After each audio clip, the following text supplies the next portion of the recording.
না পুরি না কচুরি। একবার এই প্রিপারেশনটা করে রেখে দিলে আপনারা 5 মিনিটে তৈরি করে খেতে পারবেন। প্রোটিনে ভরপুর, খেতেও ভীষণ সুস্বাদু। সকাল সকাল জলখাবার বানানো ভীষণ ঝামেলার কাজ। এইভাবে একবার তৈরি করে রেখে দিলে 1 সপ্তাহ রেখে খেতে পারবেন। নমস্কার বন্ধুরা, মিঠুস ওভেনে আপনাদের সবাইকে স্বাগত জানাই।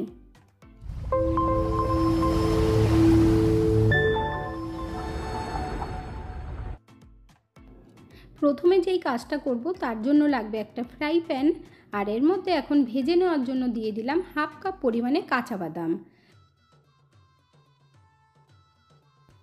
বাদামগুলো ভাজার সময় গ্যাসের ফ্লেমটাকে কমিয়ে রেখে ভাজতে হবে, না হলে বাদামগুলো কাঁচা থাকবে আর খোসা ছাড়ানো যাবে না। ভাজতে ভাজতে দেখবেন বাদামগুলো কিন্তু ফেটে যাচ্ছে, তখনই বুঝবেন খুব সুন্দরভাবে ভাজা হয়ে গেছে। এখানে দেখুন বন্ধুরা, বাদামগুলো খুব ভালোভাবে ভেজে নিয়েছি। এখন গ্যাসের ফ্লেম বন্ধ করে নামিয়ে নিচ্ছি। এরপর তড়কা প্যান বসিয়ে দিয়েছি আর দিয়ে দিচ্ছি 2 চামচ পরিমাণে ঘি। এই ঘিটা খুব ভালোভাবে কিন্তু গরম করে নিতে হবে। দেখুন ঘি গরম হয়ে গেছে। এখন আমি গ্যাসের ফ্লেম বন্ধ করে দিয়ে নামিয়ে নেব। এখন আমরা আটা মেখে নেব। তার জন্য একটা থালা নিয়েছি আর নিয়ে নিচ্ছি 1 বাটি পরিমাণে আটা। আটার মধ্যে 1/2 কাপ পরিমাণে ময়দা দিয়ে দিচ্ছি। আপনারা চাইলে শুধু আটা দিয়েও তৈরি করতে পারেন। দিতে হবে 2 চামচ পরিমাণে বেসন। আটা ময়দার সাথে একটু বেসন দিয়ে মেখে নেবেন, তো টেস্টটা খুব সুন্দর হবে। এখন এই আটা ময়দার মধ্যে গরম করে রাখা ঘি দিয়ে দেব। গরম গরম হাত দিতে যাবেন না। এখানে আমি একটা চামচ নিয়ে নিয়েছি। খুব ভালোভাবে প্রথমে মিশিয়ে দেব। বন্ধুরা, আজকের রেসিপিটা যদি আপনাদের ভালো লেগে থাকে তাহলে আমার চ্যানেলটিকে অবশ্যই সাবস্ক্রাইব করবেন, পাশে থাকা বেল আইকনটি দাবিয়ে দেবেন, সবার সাথে শেয়ার করবেন। একটা লাইক করতে ভুলবেন না কিন্তু। দেখুন খুব ভালোভাবে মিশিয়ে নিয়েছি। এখন অল্প অল্প জল দিয়ে আটা মেখে নেব।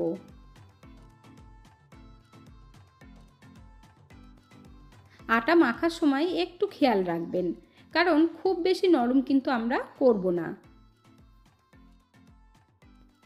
তাই অল্প অল্প জল দেব আর আটা মেখে নেব। যেহেতু এর মধ্যে ঘি দেওয়া আছে তাই জল কিন্তু খুব বেশি লাগবে না। এখানে দেখুন বন্ধুরা, আটা মাখা হয়ে গেছে আর রুটির থেকে একটু শক্ত করে মাখতে হবে। এখন ঢেকে রেস্টে রেখে দেব। ততক্ষণে আরও একটা কাজ করতে হবে। এখানে বাদামগুলো খুব ভালোভাবে ঠান্ডা হয়ে গেছে, তাই বাদামের খোসাগুলো ছাড়িয়ে নেব।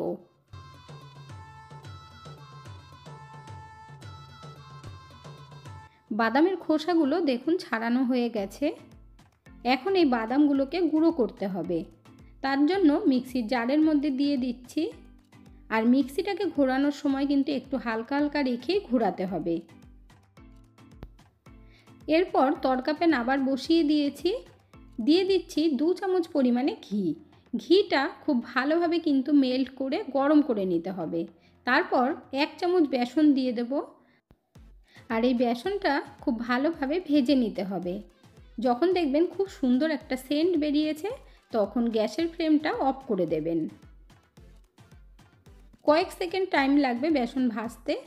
দেখুন খুব বেশি বেসন না, তাই আমি তড়কা প্যানেই ভেজে নিচ্ছি। বেসন ভাজা হয়ে গেছে। এখন নামিয়ে ঠান্ডা করে নেব। গ্যাস বন্ধ করে দিয়েছি আর দেখুন কালারটা কত সুন্দর হয়েছে। গ্যাসের উপরে একটা ফ্রাই প্যান বসিয়ে দিয়েছি। এর মধ্যে এখন দিয়ে দেব গুড়। এখানে 1 কাপ পরিমাণে গুড় আছে। যেহেতু বাদাম 1/2 কাপ দিয়েছি তাই ডবল নিতে হবে, তাই 1 কাপ দিয়ে দিয়েছি। এখন এই গুড়ের মধ্যে অল্প একটু জল দিতে হবে। অল্প করে জল দিয়ে দিলে তাহলে তাড়াতাড়ি কিন্তু গুড়টা গলে যাবে। অনবরত নাড়াতে হবে, দেখবেন খুব সুন্দরভাবেই তাড়াতাড়ি গুড়টাও গলে যাচ্ছে।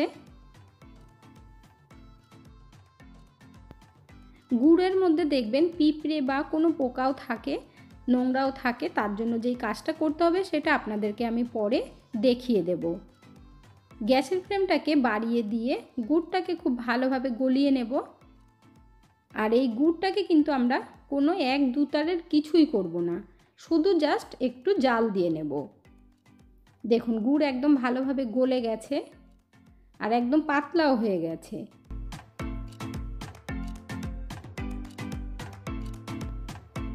চারিদিক থেকে যখন দেখবেন একটু ফুট উঠে এসেছে, তখন কিন্তু গ্যাসের ফ্লেমটাকে বন্ধ করে দিতে হবে। দেখুন খুব সুন্দরভাবে 1 ফুট উঠে গেছে, গ্যাস বন্ধ করে দিয়েছি।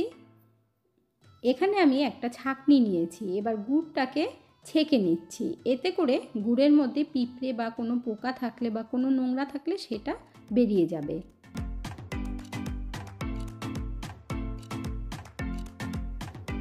এখানে দেখুন বন্ধুরা খুব ভালোভাবে ছেঁকে নিয়েছি। এরপরে গুড়টাকে খুব ভালোভাবে ঠান্ডা করে নিতে হবে।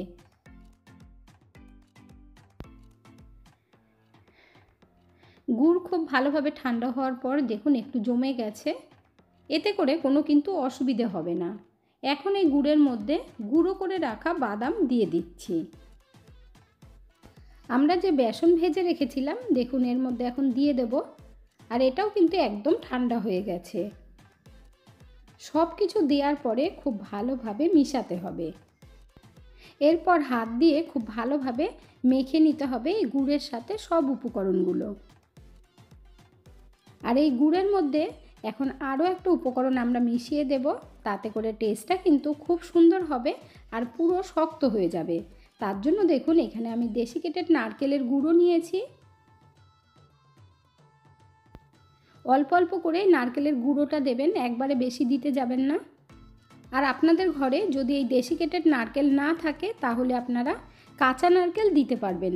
আর কাঁচা নারকেলের ব্রাউন পার্টটা আপনারা ফেলে দেবেন, তারপরেই মিক্সির মধ্যে দিয়ে ঘুরিয়ে তারপরে দেবেন। এখানে দেখুন আমি আরও কিছুটা দিয়ে দিয়েছি। এখানে দেখতেই পাচ্ছেন বন্ধুরা পুরো শক্ত হয়ে গেছে আর 1 কাপ নারকেলের গুঁড়ো লেগে গেছে। এখন এই গুড়ের থেকে আমরা কিছুটা অংশ নিয়ে নেব, একটু বেশি করেই নিতে হবে। যেমন আমরা লুচি তৈরি করার জন্য লেচি কাটি, ঠিক ওর থেকে একটু বড়। গুড়ের মধ্যে এইভাবে নারকেল দেওয়াতে কিন্তু টেস্টটা ভীষণ ভালো হয়। এখানে দেখুন একটা লাড্ডুর মতো করে নিয়েছি। এরপর আমরা আটা মাখাটা চেক করে নেব। আটা মাখাটা কিন্তু খুব সুন্দরভাবে সেট হয়ে গেছে, আর একটু ডলে নেব। এরপর এর থেকে ছোট ছোট লুচির মতো করে লেচি তৈরি করে নেব। আপনারা একবার অন্তত এইভাবে তৈরি করে খেয়ে দেখবেন বন্ধুরা, আশা করছি আপনাদের কাছে ভীষণ ভালো লাগবে।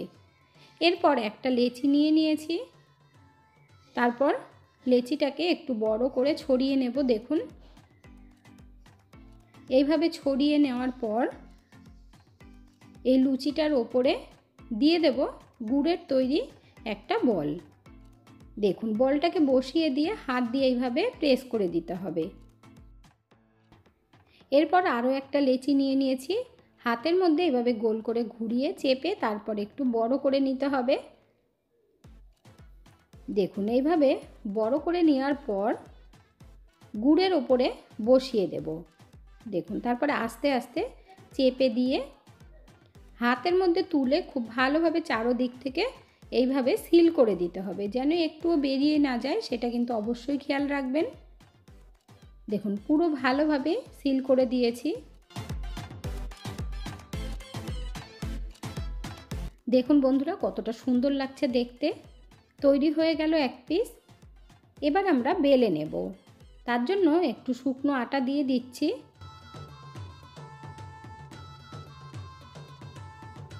এখন আমরা বড় করে বেলে নেব, আর পাতলা করে বেলতে হবে কিন্তু, মোটা যাতে না হয়। তাহলে দেখে নিলেন বন্ধুরা, না তো পুরি না কচুরি কত সুন্দরভাবে তৈরি করা যায়। আর আশা করি এই রেসিপিটা আপনাদের এর আগে কখনোই দেখা হয়নি। অবশ্যই আপনারা একবার তৈরি করবেন, তারপর কমেন্ট করে জানাবেন কেমন লাগলো। দেখুন পাতলা করে বেলে নিয়েছি।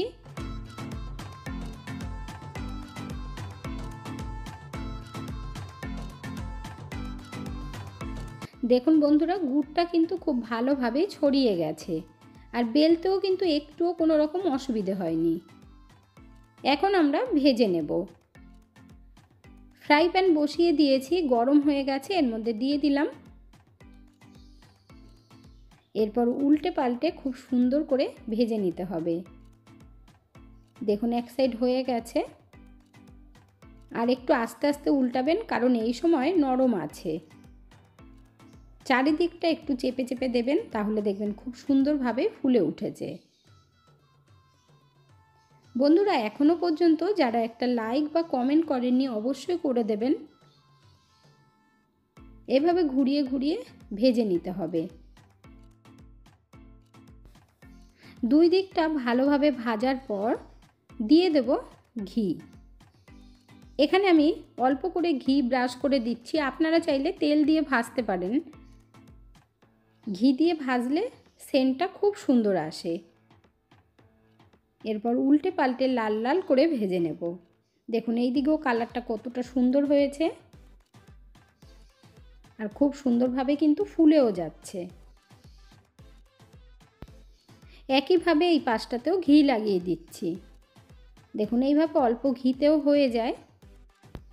যারা একটু মিষ্টি খাবার খেতে পছন্দ করেন তাদের কাছে তো খুব ভালো লাগবে, আর এটা খুবই হেলদি এবং প্রোটিন একটি খাবার। তাই আপনারা সন্ধেবেলা হোক বা সকালের জলখাবারে আরামসেই বানিয়ে নিতে পারবেন। এখন উল্টে পাল্টে লাল লাল করে ভেজে নেব। আর এটা ভাজার সময় যতটা নরম দেখছেন, পরে কিন্তু এটা একটু শক্ত হয়ে যাবে, তার কারণে খেতেও দুর্দান্ত লাগবে। এক পিস আমাদের ভাজা হয়ে গেছে, এখন একটা প্লেটের মধ্যে নামিয়ে নেব। এইভাবে আমি আরও এক পিস ভেজে নেব। দেখুন কালারটাও কিন্তু খুব ভালো লাগছে দেখতে। এক পিস খেলেই দেখবেন আপনাদের পেটও ভরে যাবে, মনও ভরে যাবে। এখানে দেখুন আমি আরও এক পিস ভেজে নিচ্ছি। একবার প্রিপারেশনটা করে রেখে দিলে আপনারা এক সপ্তাহ রেখে খেতে পারবেন, আর 5 মিনিটেই তৈরিও হয়ে যাবে। দেখুন উল্টে পাল্টে লাল করে ভেজে নিয়েছি, এবার নামিয়ে নেব। তারপর আপনাদেরকে দেখিয়ে দিচ্ছি যে কতটা সুন্দর হয়েছে। যেহেতু এর মধ্যে বেসন দেওয়া আছে, তাই খুব সুন্দরভাবে কিন্তু ক্রিস্পি হয়েছে। এখন আমি চাকু দিয়ে কেটে নেব। আপনাদের কাছে পিৎজা কাটার থাকলে কেটে নিতে পারেন। আপনারা ছোট ছোট টুকরো করেও দেবেন, তো দেখবেন খুব ভালো লাগবে। দেখুন কি সুন্দর হয়েছে। আপনারা দেখে বুঝতেই পারছেন যে এটা খুব ক্রিস্পি হয়েছে। এখানে আমি ছোট ছোট টুকরো করে নিচ্ছি, আর তারপরে ভেতরটা কীরকম হয়েছে সেটাও দেখিয়ে দেব। তাহলে আপনারাও বুঝে যাবেন যে কতটা সুন্দর হয়েছে। একবার তৈরি করে নিলে দেখবেন বাচ্চা থেকে বড় সকলের ভীষণ পছন্দ হবে। এতক্ষণ ভিডিওটি ধৈর্য ধরে দেখার জন্য অসংখ্য ধন্যবাদ। ভালো থাকবেন, সুস্থ থাকবেন। দেখা হচ্ছে পরের ভিডিওতে। Thank you.